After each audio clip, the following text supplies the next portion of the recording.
it. That's better. Okay. Right. Yeah. So, are you a local lad, Robert? Where are you phoning from? Well, at the moment we're in Halewood, but I'm from No. Where is your congregation of Jehovah's Witnesses? What's it called? I'm Liverpool Speak Congregation. Liverpool Speak. No, I'm quite some way to the south of Liverpool. Oh, are you? Yeah. Oh, Yep. good. Well, it's nice to meet you. Thank you. Even if it's only over the phone. Okay. I'm with my friend. We're actually engaging in our door-to-door work at the moment, but we've just stopped for a sit in the car and to ring you, see how you are, and see if we can help in some way in answering your queries. Yes, You had a question or two about blood and celebrations. I would suggest only one topic. I want to be able to concentrate on one single topic at a time. I don't like every 10 minutes going on to a new topic. Does that make sense? That makes a lot of sense. I love that myself. What subject did you want to discuss? Well, have you prepared? Have you looked at? Are you familiar with either of those topics? I've been through that book. I don't know how many times actually, because I have lots of. I have had studies in the past with other people, and I've been an active witness for over 50 years. Right. So I'm somewhat familiar. I don't claim to know it all. Okay. Which topic would you like to look at? Whatever you choose, Robert. Honestly. Okay. Blood transfusions then. Right, yeah. Gotcha.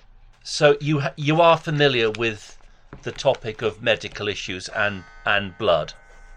Oh, yes, yeah. Right. One thing that shocked me was that in the past, after the first heart transplant in 1967, which the doctor Christian Bernard performed in South Africa, the Watchtower immediately after that, literally a few weeks later, produced a Watchtower article forbidding all organ transplants, and I was quite shocked about that. The ban on all organ transplants, heart, kidney, liver, even cornea transplants, was banned from 1967 to 1980, and people died because of that. So I'm quite shocked about this. Now I've got this. I found on jw.org. I found the Watchtower. It's the 15th of November, 1967. And it's page 702 in the yearly bound volume. Anyway, you've done some research. Well, I would expect you to do some research also. Well, you said you're familiar. May I ask you, what is this about? We thought we were just helping you with questions because you're interested in perhaps becoming one of Jehovah's Witnesses. But it seems to me, you remind me of Nathaniel in the Bible. You're not exactly a man without deception. And you're hiding what you really are, and the Proverbs, the Psalms condemn that. Condemn those. I'm not hiding anything. I am a Christian. I'm not hiding anything. I'm a Christian. I was given you a book. Enjoy Life Forever. I have been on your website for a long time studying. The Watchtower, 15th of November 1967, page 702, talks about organ transplants.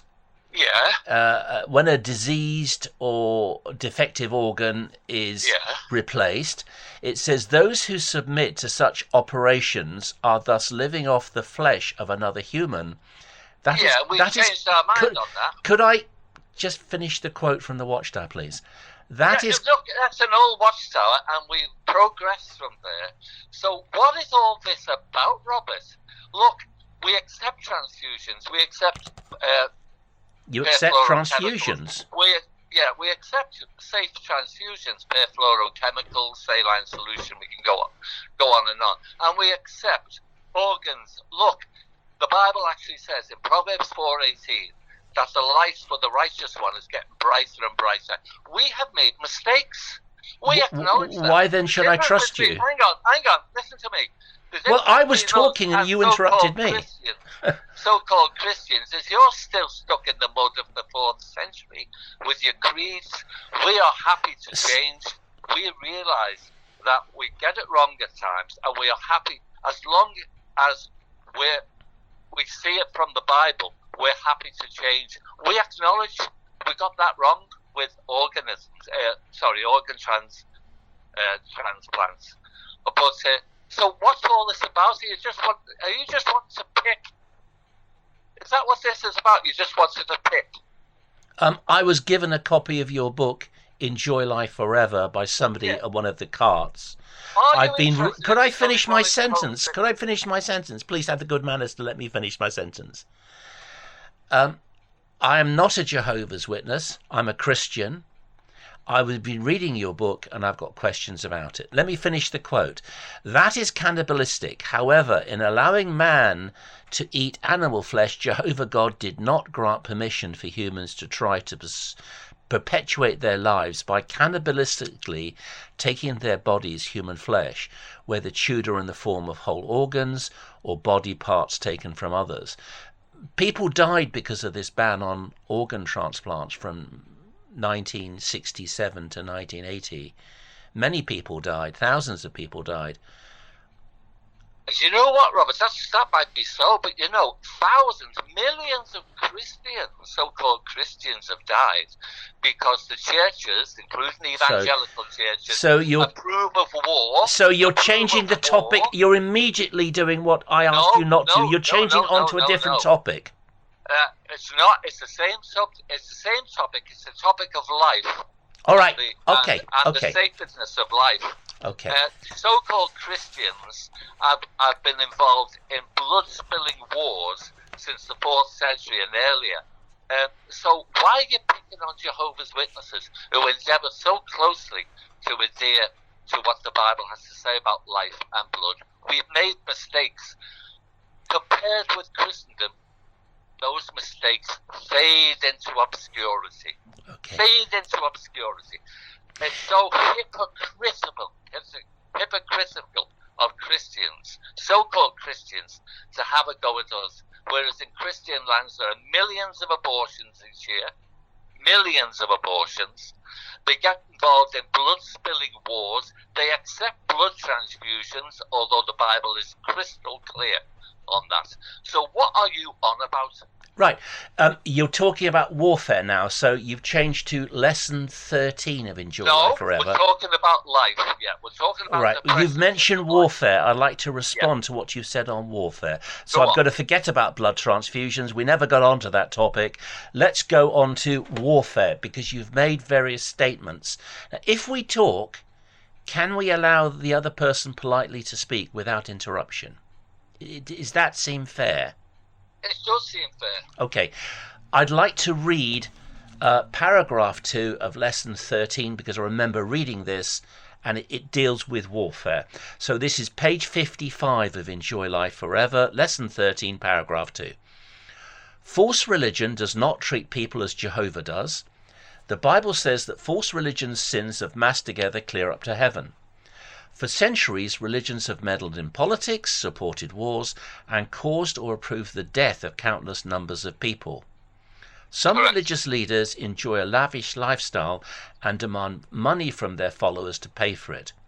These actions prove they do not even know God, yet alone have the right to represent him. The book seems to be saying that if a religion is involved in politics or it supports warfare, then they cannot represent Jehovah God. Have I understood that correctly? Yeah, you've got this. You've got that spot on. But the Watchtower Bible and Tract Society of Pennsylvania was signed into membership of the United Nations as an NGO by your then governing body member Lloyd Barry in 1991. Membership was accepted in 1992. So from 1992 to 2001, when The Guardian called you hypocrites, that's the newspaper, The Guardian, they did an exposure that Jehovah's Witnesses say the UN is of the devil, but they joined the United Nations. They did an article on this, and the Watchtower Bible and Tract Society of New York left the United Nations membership the very next day. Why did they join the United Nations, which is a political organization? I have no knowledge of that. The Watchtower admits. I have no knowledge of that. The Watchtower admits they were members. I'm sure of one thing, Robert. If we did that, there was a good reason for it, and it was nothing to do with the political side. We do appeal to the United Nations at times when our people are persecuted, in the hopes that maybe the United Nations would take action to relieve the situation of our brothers in some countries where we're persecuted, usually for doing things that so-called Christians don't do, like taking a neutral stand and supporting the kingdom of God. Maybe there's something to do with that, but we certainly don't promote the United Nations as being the answer to man's problems, because we believe that the kingdom of God is the answer. We believe the United Nations just mirrors the system in general. It's like an image of the wild beast. But we're not disrespectful of it. We see it as, when the Pope calls the United Nations the political expression of God's kingdom on earth, we think that's disgusting, because the United Nations is not, the UN is not the political expression of God's kingdom on earth. The kingdom is. Look, and that's the thing. Our focus is on preaching Christ as King, Christ as Lord, the government of God as being the only de jure rightful government. The governments that exist are de facto governments. They exist, we accept them, we obey the laws, we're respectful. But as for the United Nations business, I don't know much about that. I'd be interested in researching it. Yeah, why don't you? Be sure it's not because we look to the United Nations as the answer to man's problems. Oh, you've hung up. No, I haven't. Oh, I thought you just hung up on me. Okay. So why did the Watchtower Bible and Tract Society of New York join the United Nations in 1992? They admit they joined. They admit they took out UN membership. If you phone the head office in Chelmsford, they will... Right, all right. And are we still in the United Nations then? The Guardian did an article... No, are we still in the United Nations? Can I explain? The Guardian wrote a... Question. I'm going to... Yes, I want to answer the question. Go on then. The Guardian produced an article, I think from memory, it was the 8th of October 2001, or sometime around then, in which they called you hypocrites. They called the Watchtower hypocrites, because they said in this article that the Watchtower teaches the UN is of the devil, but they join the United Nations as an NGO. So the Watchtower Bible and Tract Society of New York left the very next day. Oh, right, that's all right. That's straightened that out then. We're glad about that. Another mistake. But you're still members of OSCE, which is connected to the United Nations. Look, I've told you before, mate. We make mistakes. Oh, what? We acknowledge that. Right. Unfortunately, Christendom doesn't admit it. They're still sticking to creeds from the 4th century. They won't admit any. You won't make them. You won't. I don't go to any church. I don't go to any church building. So, you know, you talked about the Pope earlier. Now you're talking about creeds. Can we just stick to your literature, the book Enjoy Life Forever? That's possible. Hey, can I ask you a question? Have you spoken to Steve Paul? I really don't know. The name doesn't mean anything to me, I'm afraid. Have you done this before? Done what before? Spoken? Contacted Jehovah's Witnesses to ask questions. Yes, I have spoken to Jehovah's. You have? Oh, how many times? Over 3,100 times. They're all up on YouTube, and this one will be going up as well. You've contacted us 3,100 times? Yeah, and it's all up on YouTube. Are you obsessed with Jehovah's Witnesses? I think I must be a little bit. I must be a little bit odd, I must admit to that. Can I just ask Robert, sorry, this is... I know we haven't spoken before. Hello. I'm guessing that means you're recording this phone call. Oh, yes. I record them all. And then I put them up on YouTube. And so people can hear that Jehovah's Witness elders like yourself can't answer simple questions about the Bible. First of all, I would say that's probably quite disrespectful to record us without asking for permission first. Yes, it probably is. It probably is. Sorry, if you don't mind me speaking, you don't have any moral high ground in putting the videos on YouTube. Actually, I do. Because you're recording people. Actually, I do, because your organisation kills people. People are dead because of your organisation's stance on blood transfusions and medical issues, as well as the numerous people who've been driven to suicide by the Watchtower Bible and Tract Society of Pennsylvania and New York. So in the light of people who've committed suicide and have been killed, I think an exposure of your group is great. Sorry, Robert, if you can just let me speak. Yeah. If you can just let me speak. Yeah. Without meaning any disrespect, I'm not going to get drawn into an argument with you. I think it's quite sad of you to want to argue with people who you don't know.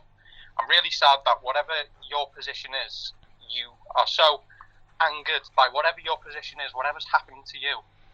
Maybe you've been wrong, I don't know. But whatever it is that's making you have a chip on your shoulder, it doesn't give you a right to waste people's time.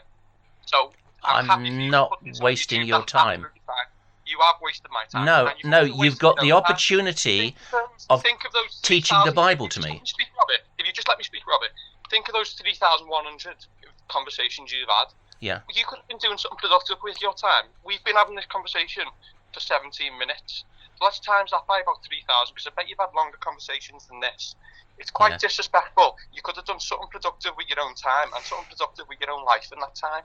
How I spend my life is none of your business. Is up to me. No, it's not. I spoke to a Muslim earlier today. Sorry, Robert, let me finish. No, you're the only one who does the talking.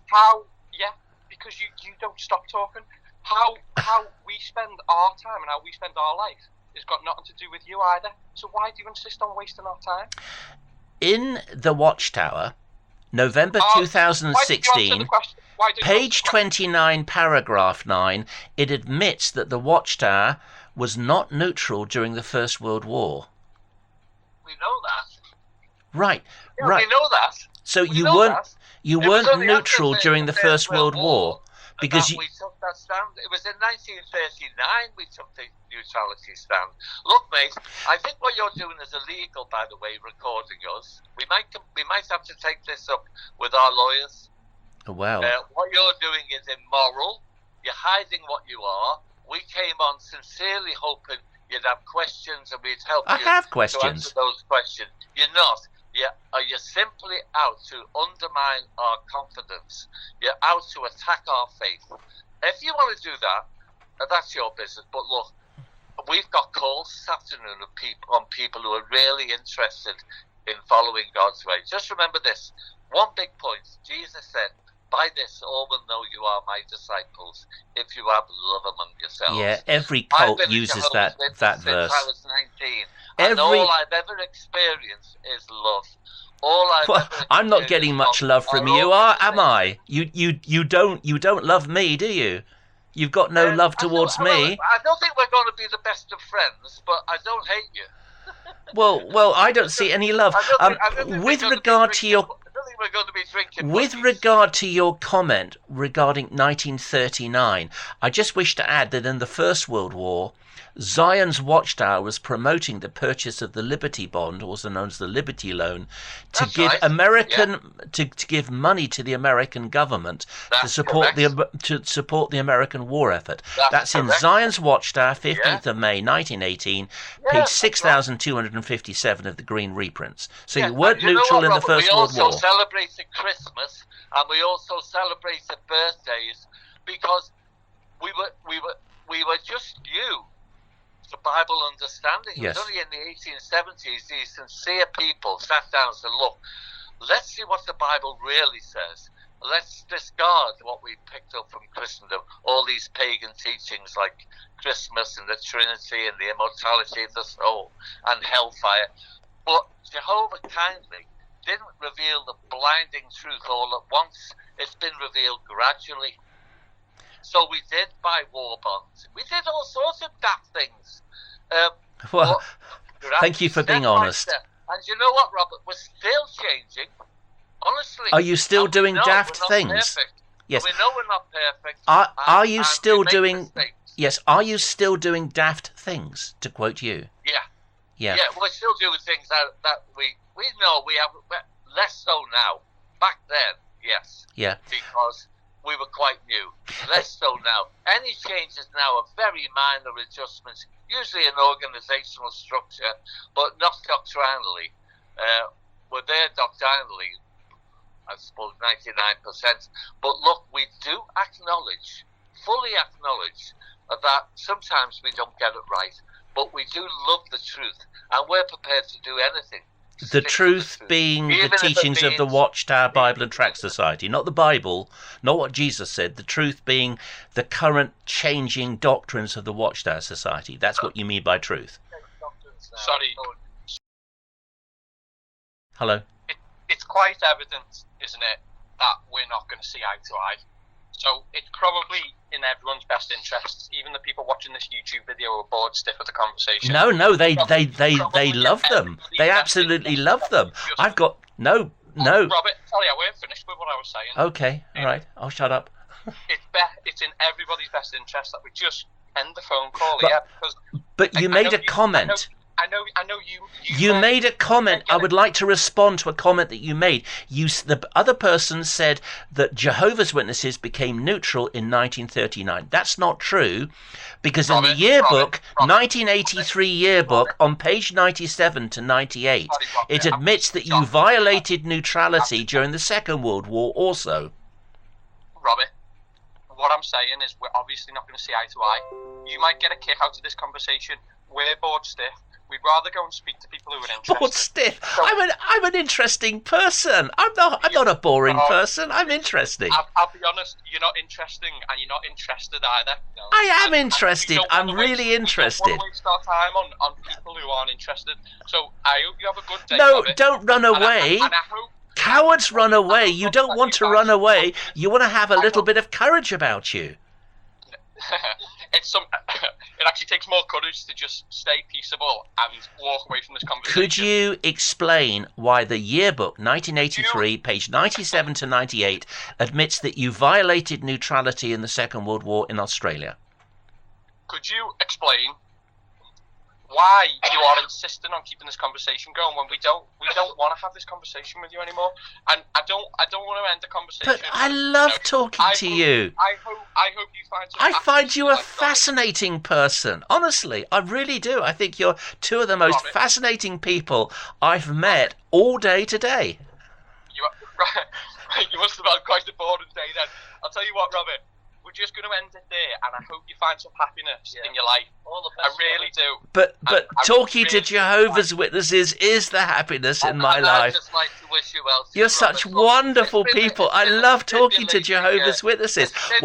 What about the fact that today the Watchtower Bible and Tract Society of New York gets share dividends from arms companies? Be respectful to each other and agree to disagree. Why do you get share dividends from arms companies today through the Henrietta M. Riley Trust? And unfortunately, he hung up.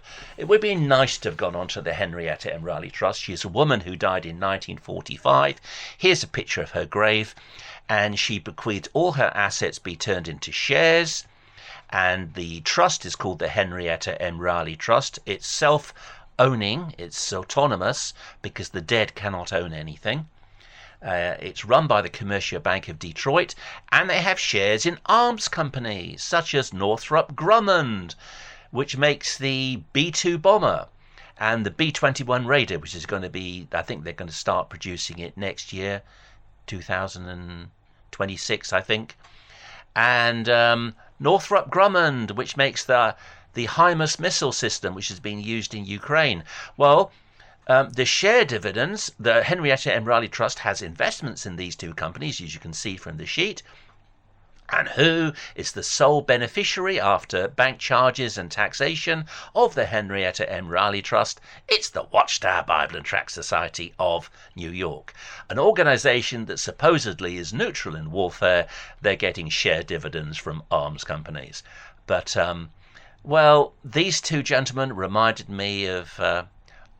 I think for legal reasons, I won't say anything more than that. I'll just say they were lovely gentlemen, very knowledgeable Jehovah's Witnesses, and I really enjoyed my conversation with these two delightful men. Thank you.